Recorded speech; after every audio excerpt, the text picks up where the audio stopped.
Hello, Boy Scouts, and welcome to St. Joseph's Catholic Church, or at least welcome virtually. I'm sorry you can't be with us. I'm sorry I can't be with you, but I'm glad you're talking about the Sabbath. Why? Well, because I'm a priest and we talk about the Sabbath. Obviously, I'm joking, right? Okay. I'm really doing it a lot for you. I've worked with high school students and particularly with college students a lot. Over 10 years, I've been working on college campuses. And during that time, we hit a critical threshold. In 2013, to be exact, over 50% of our college students have said they have felt anxiety to the point where they needed help from someone who is professionally trained. They needed serious help with their anxiety. With depression, it's even higher. And since then, the numbers have continued to climb. It's not like it hits 50% and wavered. No. It's still climbing. In the 1970s, it was fewer than 10%. It was in the single digits. And so if you went to any college campus and you looked around and you saw 10 students, you'd say, okay, well, one of them has felt anxiety pretty badly. Nowadays, it's at least every other student has experienced this type of anxiety. And it really cripples people's happiness. It cripples their way of life. Depression is even higher than the anxiety. So why is this? What is happening? And I would say there's a few things to contribute to this. One would be we don't have as many friends as we used to have. I think with social media now, or whatever the case may be, back in the 70s, people had 9 or 10 close friends that they could open their hearts to and talk about things with. Nowadays, it's actually the average is less than one. So some students don't even have one friend on college campus that they feel like they can open up to. And then some, it's one. And if your friend is gone and something bad happens to you, you're alone. Another thing I think is social media.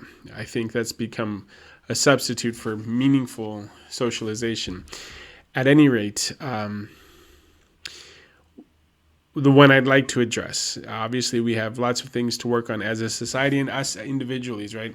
We can't just follow culture wherever culture goes.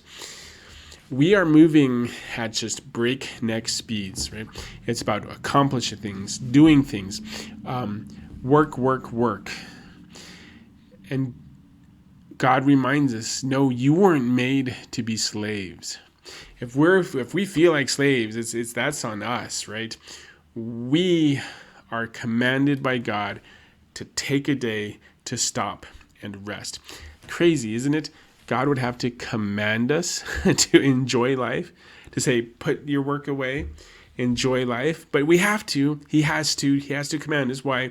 Because left to our own devices, we just slave away. It's like we want to be slaves or something. But God says, no, stop and rest.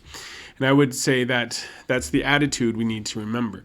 Yes, we need a day. God says, take this day and just enjoy life. I think we also need to spend maybe 10 minutes a day just reflecting, whether that's praying to God or just asking about your life. Why am I moving at such high speeds? What is giving me meaning? Is all this work? Is this really accomplishing my purpose, right? Because there's a balance. Happiness is met by reaching your potential in whatever career or field you pursue. But it's not only your career, right? There's more to life than just work. Now, obviously, as a priest, I'm going to have to go into a few other details about the Sabbath, but I want to make sure we get that point across. You were not created to be a slave. You were created to be a son. Your sisters were created to be daughters, right? Your Boy Scouts here, right? You were created to be a son, to enjoy the inheritance, the life that God has given you. So we need to remember to take time. Now, don't laugh at me, but I'm going to pull out my chalkboard here. It's a virtual chalkboard since you're not at church. I'm not in a classroom. I don't know where I am, but whatever. Okay, so I'm going to pull out my chalkboard. You can laugh if you want. I don't care. I'm not there. I'm just a talking head. Just kidding. I think I might know some of you. Okay, so here we go. And we're going to talk about a little bit more details about the Sabbath. So here is my chalkboard, Father Joseph's chalkboard. Okay, so we were talking about the Sabbath. God created the world in 6 days, and on the seventh day, he rested. Now, what does that mean? He created the world in 6 days. We don't know what a day is. On the fourth day, he created days and years. But back in my day, we use days differently. Just kidding. But days can mean different things. And the important thing is that he created. He was the one who created. There was a creation. You were created for a reason. And so on the Sabbath, we remember that we are God's work. We're not just circumstance, happenstance, as some people say. So that's from Genesis chapter 2, verses 2 through 3. Sorry, my G looks like a 6, but Genesis, the first book of the Bible. Admit it. You didn't think I could draw so well, did you? Just kidding. Okay. All right. So, point was, God created you for a reason. God created you to love Him and to be loved by Him. Some people say God loved you into being, right? Like you were a dream that He had, and then He made you flesh and blood and heart and soul, right?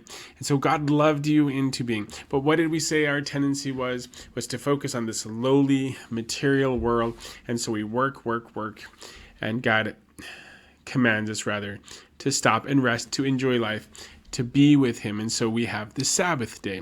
So we rest. What do we rest from? We rest from primarily three things. The first thing is the labors of this present life. The second thing would be from the struggles of temptation. And so we know what we're supposed to do and what we're not supposed to do. And it's hard to do the right thing. And the fact of the matter is, when we fall into the wrong things, where do we find ourselves? In servitude to the devil. That's right. When we sin, we are in servitude to the devil. And so we feel naked and ashamed when we fall into those sins. Our gaze is so animalistic, and we were created kin to the angels. And so God creates a seventh day, a day of rest, and a day of worship to remember that we are not merely earthly beings, but we are bound for heaven. We are created not for this world, but for God Himself. Okay, so for this very short 10-minute video, I think we've covered a lot of great ground. Two main reasons for the Sabbath, right? The first one is to rest. God rested on the seventh day, so should we. And then to call our mind to higher things. We're not created for this base world. That's not why we're slaves, right? We're not workers. We're created for heaven, ultimately for God, right? And so we have this Sabbath day to recall that. The next question you might quickly be asking yourselves then is, why do we celebrate it on Sunday, not on Sabbath day, right? God created the sun on Sunday. Just kidding. He created light on the first day, and then Saturday should be the seventh day, right? Why do we celebrate on Sunday? So the answer to that is actually quite simple. God created the world in 7 days, but we are not on the seventh day. We are on the eighth day. What happened on the eighth day? Jesus Christ Himself resurrected from the dead. He recreated, redeemed the world on the seventh day. So we celebrate on the eighth day. So we celebrate the Sabbath now on Sunday, the day of recreation, which might be where we get the word recreation. But anyways, so he redeemed the world on the eighth day. We technically celebrate the Sabbath now on the eighth day, one could say. Okay, and so what do we do then on the Sabbath in memorial of all these great events? What do we do? So obviously on Sunday we watch football. Okay, just kidding. We have really two main obligations to do on Sunday. The first one is to go to mass, to go to church, to spend time with God. And then the second thing would be to watch football. Okay, just kidding. The second thing would be to rest, to take a break, to just enjoy your life. I mean, I guess that could mean watch football. That's what I do. Okay, so I guess that's a wrap. cut, right? Just kidding. Anyways, I hope you found that a good 10 minutes, just a quick brief introduction into the Sabbath, why we celebrate the Sabbath. And I'm going to try to be there for a Q&A on Zoom or something like this. Or if not, I'm sure the good deacon will handle it. But please know St. Joseph's is always open to you. Spend some time in quiet prayer, rest, relax, worship God. We're always here for you. Again, my name is Father Joseph at your service. God bless you all. Enjoy the rest of your retreat or whatever you're doing. Okay, God bless. Bye-bye.